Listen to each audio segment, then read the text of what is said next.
Hello everybody, welcome to another guide. Today we're going to be taking a look at the glitch part of sound design. Now this can mean a whole bunch of different things. It can mean sequences like these.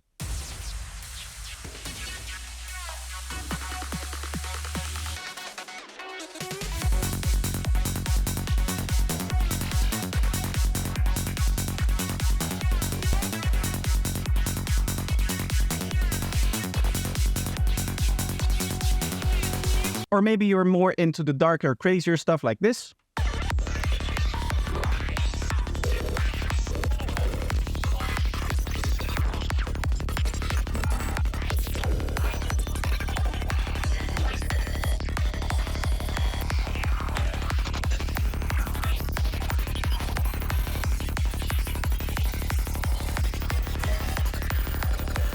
It can be very specific parts of an already glitchy sequence being glitched up more.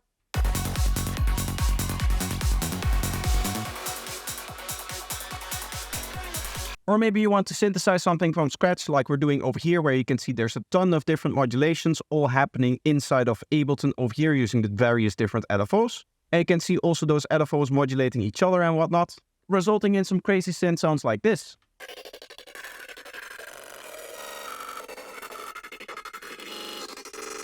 Now the reason why I show all of these examples first is because it's really hard to pinpoint down like one method or one tool that you would use to make these kind of glitchy sounds. It is all going to depend on the texture and the characteristics that you're going for. So what I'm going to do is I'm going to separate this video in a bunch of different chapters. We're going to look into some synthesis, some processing, some workflows specifically for glitchy sound design in sessions, as well as working inside of an actual production project. Now we're going to start off in this project over here, which I showed before. This is the one that has a whole bunch of different crazy sequences in there.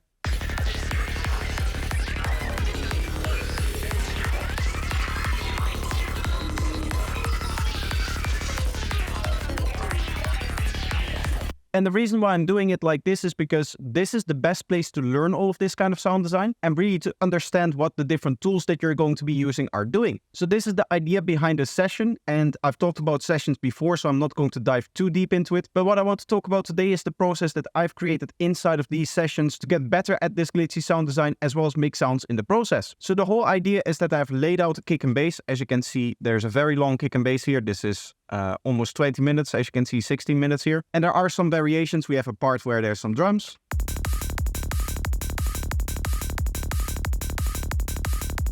We have a part where there's some melodies.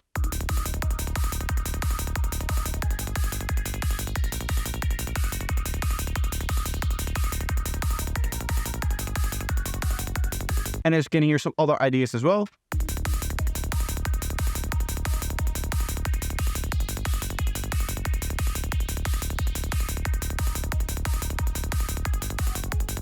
But the main goal of this project is just to have a very long kick and bass laid out over here that you can then use to write very long sequences on. As you can see, most of these sequences are at least a minute long. And some of the ideas in here are much longer still, like for example this stuff over here.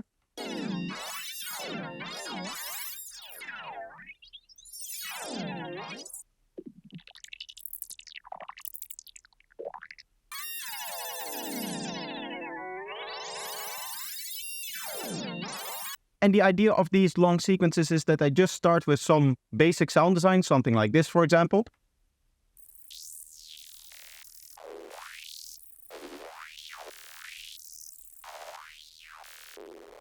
In terms of the patch, there's nothing too crazy going on over here. We have the macro 1 here, which is set to the filter cutoff. And then we have this LFO over here, which is just set to the coarse pitch of these two solos over here. And really, that's all there is to the patch itself. As you can see, there's no other effects and no other modulations in here either. The only thing to keep in mind is that in terms of the MIDI, we're triggering it with every note available. And then we're chopping it up using this arpeggiator into quarter notes with a very high gate over here. So there's very short pauses between the notes. But that is the starting point, which I then record over here.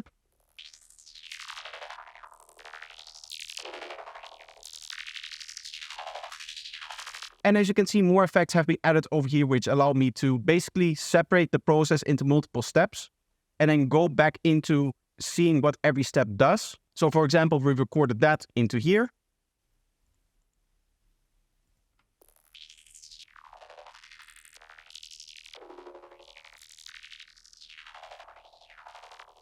I did have to turn the volume down because of the effect that we put on here. So this is the vocoder that comes in. And what I did in this case with this vocoder is we have this fairly basic synth setup over here. So let me just let you listen to it by setting this to the master temporarily and just soloing it. Just a basic solo wave chord being triggered by Serum, but that is then going into the vocoder that we set over here. And while I'm recording this, while I'm recording to this track over here, from this track here, where the vocoder is on, we're actually able to change the range over here by setting our mouse on it and just moving it like this, or by linking a MIDI controller to it by using the MIDI map, which is something that I often do when generating these longer sequences. And that is also something that I've talked about in a separate video. But anyway, that allows us to play this.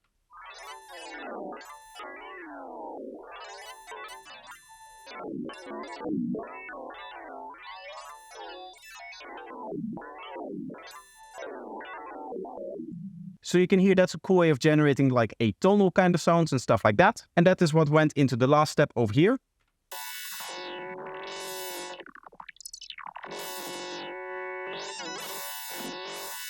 Which you can see is just a general enhancement. We have some stereo width, some OTT to make it equally loud everywhere, and an EQ to do the final shape of the spectrum that I wanted. And that is then what I recorded into a final file over here.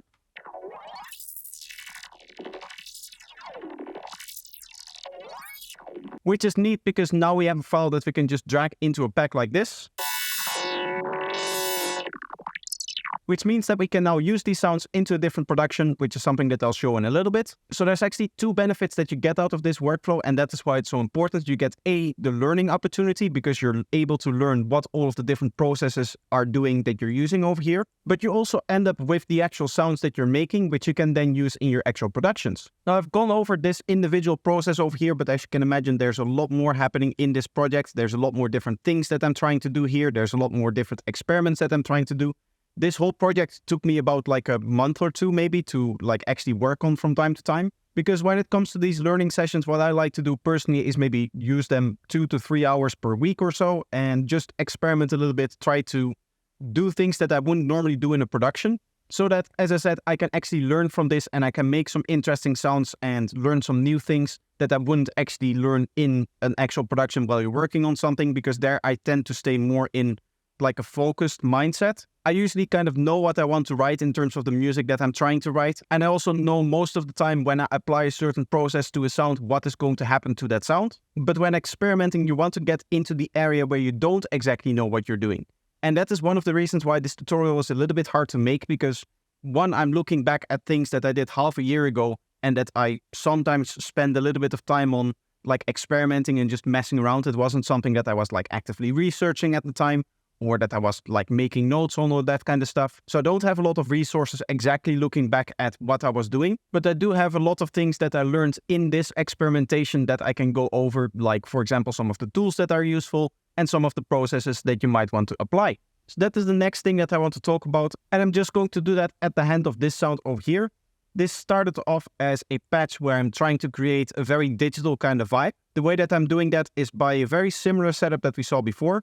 As you can see, we have an LFO again assigned to the coarse pitch, and you can see full modulation again over here as well. But in this case, we're also using an FM setup from a square wave here, which is just adding a little bit of extra texture. It goes through the comb filter, it goes through a strong distortion, and it goes through a bandpass filter over here as well. This bandpass is controlled in two ways. We have two macros set up over here, which are controlling the cutoff as well as the overall mix of the bandpass. And these are just some of the parameters that I was moving around with this MIDI controller over here that I like to use for this. In order to set that up, what you want to do is you just want to right click on any of the parameters that you want to automate. You click on edit MIDI map over here, and now you get into the MIDI mode. You can just click on the parameter and then move the MIDI knob that you want to use to control it. And I did that for all of these over here. This one, this one, this one, and then the pitch as well as the size of the gate. Now, of course, right now we have very strange ranges over here. So for example, probably for the release, we want to go a lot lower here. So let's see what the maximum is if we do that.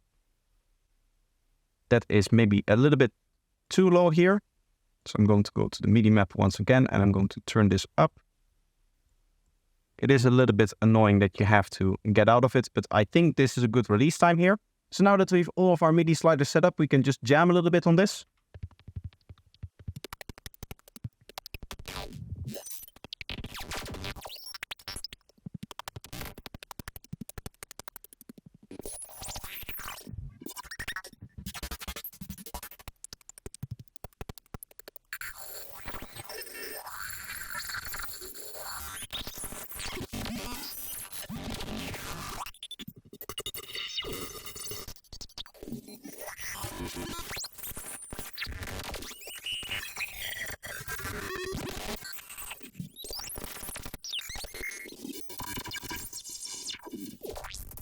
And you can imagine that you can record something like that and create some really cool sounds of just that alone. Now, there's more processes that you can use, but I want to stick with this a little bit more because I want to talk a little bit about the general ideas behind this. Of course, I haven't really explained the synthesis part well. I have glossed over a lot of the things that are happening in terms of the effects and why I decided to do certain things. And that is part because, as I said before, I did this half a year ago, so I don't exactly remember what my mindset was when I was actually designing this patch. But the general idea behind this kind of sound design, as opposed to a lot of other sound design that we tend to do for Psytrance, is that it's a little bit more extreme and it's a little bit more chaotic and random. One of the ways that you can see that is by the fact that I use some note on randoms over here as well, but the main randomness is coming from the way that we're using the MIDI controller that we saw before. As you can imagine, a modulation on, for example, the pitch, which is all the way up and down, with the rate of the LFO that is controlling that pitch being randomly modulated as well, can be fairly aggressive and can be very, like out there in terms of sound design idea. So that is generally speaking the kind of approach that I would have in terms of creating these kind of sounds. It's just a little bit more over the top of what I would normally do when I'm just writing a lead for a track or something like that. I actually have another good example from that from my preset pack that was recently released and is currently on sale. And just a quick reminder that that sale is only during up until tomorrow. So if you have any products that you still want to purchase, now is the time to do so. If we go in Serum again, we will find that I have Psychedelic Essentials Volume 4. For me, it's over here. And in here, we have a couple of these machines over here. And these are also capable of generating some glitchy sounds.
So as you can hear, there's a lot of crazy stuff coming from my preset pack as well. So what you could potentially do is look at some of those presets and see how those were made. And then you take some inspiration from that. You take some of the techniques that I'm using within there and you can apply them in your own sound design. But the real magic is really coming from what you're doing with the patch after it. Again, what you'll see is that I have a lot of different tracks over here where we have just a lot of different ideas in terms of the extra processing that I'm putting on there. So this first track is just for the recording itself.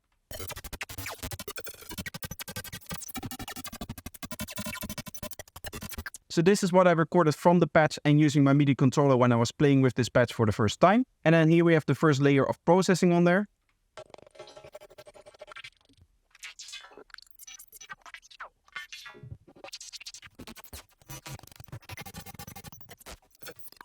You can see we have 3 different effects over here. We have the resonators, the blue glitch, and then the codec. And again, what I probably ended up doing is assigning some of these parameters to MIDI controllers because I can see the dry wet over here being 0. So I imagine I had set this up to a MIDI controller and was turning that up and down.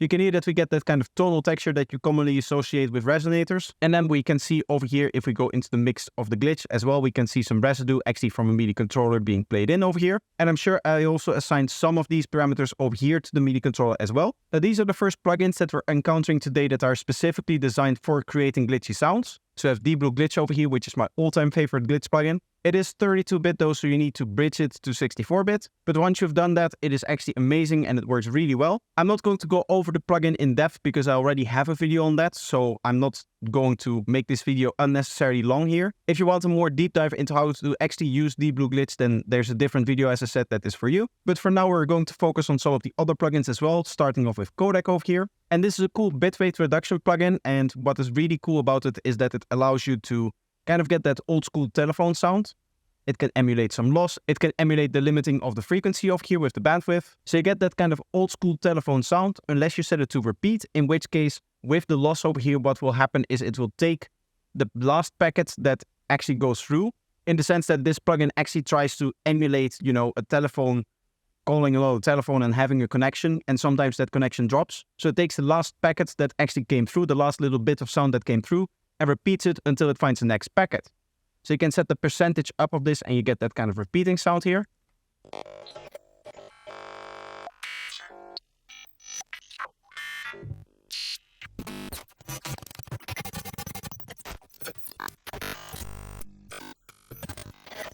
And you can imagine that that sounds really glitchy. So that's the main thing that I like to use this particular plugin for. But as you can imagine, I had multiple parameters actually mapped to the MIDI controller, like something like the bitrate as well can be really nice.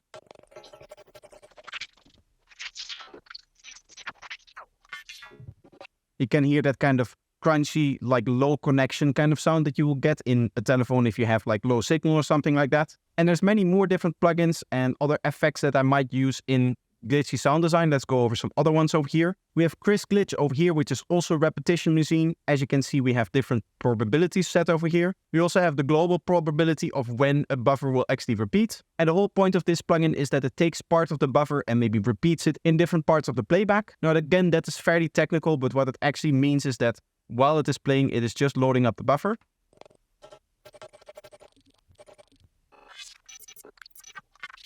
You can see there was a main line playing through here, and then it was taking segments of what was already played and it was placing them in different parts. Now, of course, a lot of these effects can be controlled over here. We can reverse them. We can set up different lengths that we want to repeat. We can set the amount of glitches that we actually want, how much we want the positioning to actually be randomized. So this is just one of those glitch plugins that has a very specific purpose, but it is very good at that specific purpose. There's other plugins like that as well, like this bit loser over here that I have. This comes with a corruptor part, which is really cool. It is very similar to the thing that we saw in Codec over here, but it just has a little bit of a different sound, and we also have modulation capabilities over here. Now I can sit here and show you every single plugin in this folder over here, as well as some other plugins, for example, the Shaper Box 3, which I like to use as well. But I don't really think that that means a lot to you because, as I said, you need to learn these kind of plugins, and as you can see, you need to experiment with these kind of plugins in these kind of projects or in your productions in order to actually understand what they're doing. And that has to do with the complexity of this kind of sound design. Now, again, when it comes to this kind of processing, what you're going to go for in terms of the actual thing that you want to try to get out of it is really kind of destruction of the sound. So that is what all of these plugins have in common. They take a sound, they maybe chop it up in some way, they maybe distort it in some way, they apply other effects to it that really change the tonality of a sound in a way that we would identify as the sound being destroyed in a way. And then by alternating the methods of destruction and alternating the tonalities that you get out of it, you get different ideas in terms of the glitch that you can use. One of the things that I can show is within these kind of glitch plugins, what you can do, let's say, for example, that we take Deep Blue Glitch here. Some of these glitch plugins are completely deterministic. The one that is the most deterministic is actually Glitch over here because all of the randomness is tied to the seed. So you can always get the same kind of pattern of glitchiness.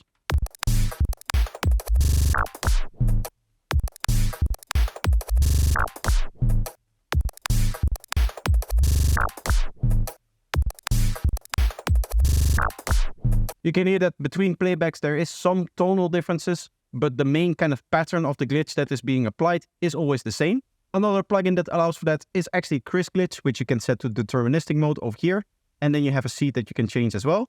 And of course, something else that you can use to create deterministic glitch sounds is something like Shaperbox 3, where if we go into the presets and we go to sound design glitch over here, we just click some of these, because all of these effects are tied to LFOs, which are themselves either synced or set up deterministically. We don't actually have any randomness in here, and that means that it's always going to play back in the same way again.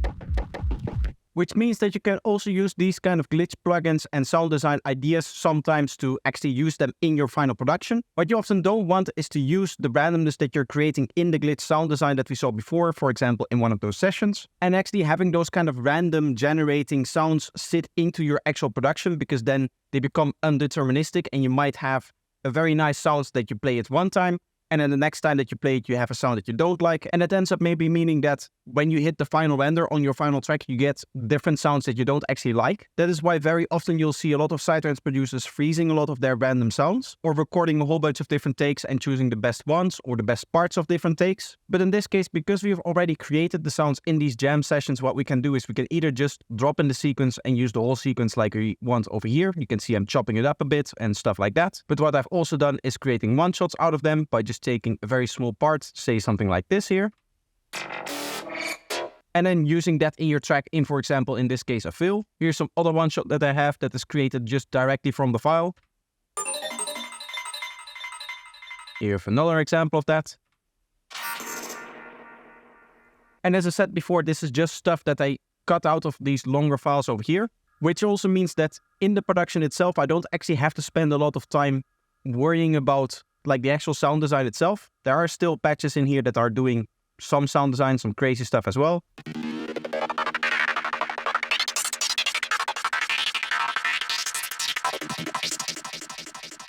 Or stuff like this, for example.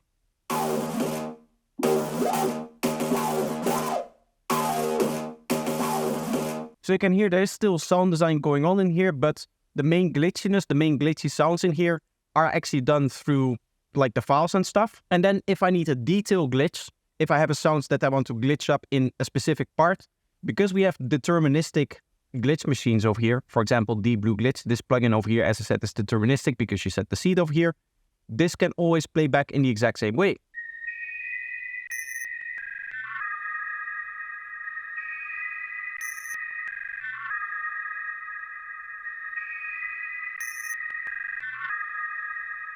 So I don't have to actually worry about how this particular plugin is going to sound in my final export, because it's always sounding the same. So to recap this whole video, the whole idea behind learning glitchy sound design for yourself is, one, doing a lot of these experimental sessions. And these are things that, as I said before, they happen over a long period of time. I mentioned before how it took me maybe 2 months and then working for 2-3 hours on that session every week during those 2 months to make the session that we saw before, where we had all of those different sounds and create all of these different files over here. And that is because during those sessions, you're not just trying to get the sounds out as quickly as possible. You're always trying to learn and kind of try to remember what the different processes are doing that you're using. And that allows you to then again have a few plugins that maybe are deterministic, that you know how they work, that you know how they sound, and you know how you can get good results out of it that will work 100% of the time, because that is important when you're actually trying to implement glitchy sound design into a production. Meaning that once you've done all of the learning, you can then do the sound design into a production project, and you don't necessarily have to worry about stuff like freezing it to make it sound good or to make it sound the way that you want it to. Of course, that is always an option if you have a non-deterministic process that you want to use. So if you have a process that relies on randomness, you just record the part that you want to have stable and you just put that in the track as a stable like part. And sometimes there are scenes in which you actually want some of that randomness. So for example, I don't think I have a version of this sound in here, but I can quickly make one. This is of course not the glitchy sound design that we're used to, but the standard psychedelic particles that we're used to.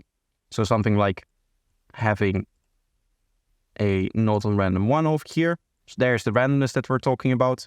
And then we add a phaser and a high pass over here. And then we set the depth to 0 and just control the frequency again with not on random here and set a nice high feedback. From that, you're going to get sounds like this. Maybe we want to release a little bit longer. Let's go 100 milliseconds. And then, of course, we want to trigger them, maybe say 16 notes. So we're going to use the arpeggiator for that. And maybe finally, you want a little bit of stereo. These are the kind of particles where you put on a delay and you just use them as a background sound.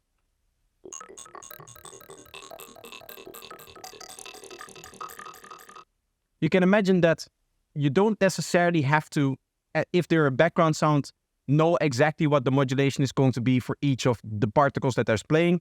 You're not exactly interested in what the position of the filter cutoff is going to be or of this frequency over here is going to be. If you are, you can draw them in by just replacing the note on random 1 and 2 with different macros. You can then, for example, draw on the automation or set up a deterministic modulation for them. But at the end of the day, for those kind of sounds, it doesn't really matter what the exact texture is and what the exact sound over time is going to be and the exact modulations that are going to be happening on the sounds. What is much more important for these kind of sounds is that they fill up the right spaces in terms of the frequency spectrum, because they're in the background there to add extra details to them.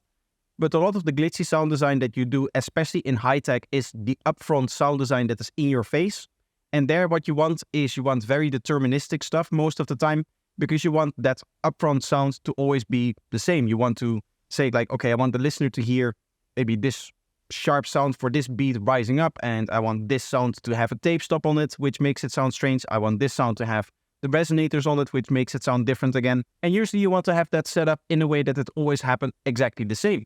So of course that you know what your final export is going to sound like. So hopefully the main takeaway of this video is that of the experimentation and the way that we tend to experiment with this kind of stuff. And I hope that I could give you some starting off points and inspiration for your own sound design sessions. As I said before, it is not important that you use the exact same tools as I do. It is not important that you use the exact same techniques that I do.